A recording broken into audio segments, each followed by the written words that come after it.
ملګريه، خفګان کول او ویر کول پرېږده. نه یوازې دا چې هېڅ شی لاسته نه راوړي، بلکې لا غمجن کېږي. که د کورنۍ د غړي په مړینه دې ډېر خفګان کوي، نو دا ده چې خپل دروني سکون لا د لاسه ورکوي او هغه په دې باندې نه ژوندی کېږي. که چېرته په تجارت کې په کړي تاوان باندې ویر او خفګان کوي، نو ته ګټه لاسته نه شې راوړلی، بلکې لا هم زوال مخ ته ځي.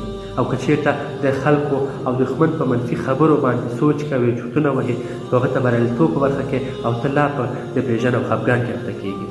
له دغو کارونو څخه نور لاس واخلئ. هر شی چې سره شوي دي نور یې له دې ذهن څخه وباسئ، له زړه څخه یې وباسئ او خپلې مخې ته مو ادامه ورکړئ. خپل دروني سکون مو حفظ کړئ. بلکې په دې کې تاسو که څومره چرت وهئ، څومره پکې فکر کوئ، څومره ځان خفه احساسوئ، لا به مو هومره شاته پاتې کېږئ، خفګان به اخته کېږئ. بلکې خوشحاله اوسئ. رب متعال در سره شته ده، د هغه سره مو اړیکې غښتلې کړئ، تر څو رب متعال په راتلونکي کې تاسو ته بریالیتوب په برخه کې، سکون په برخه کې او له غمونو او اندېښنو څخه لرې او هوسا اوسئ.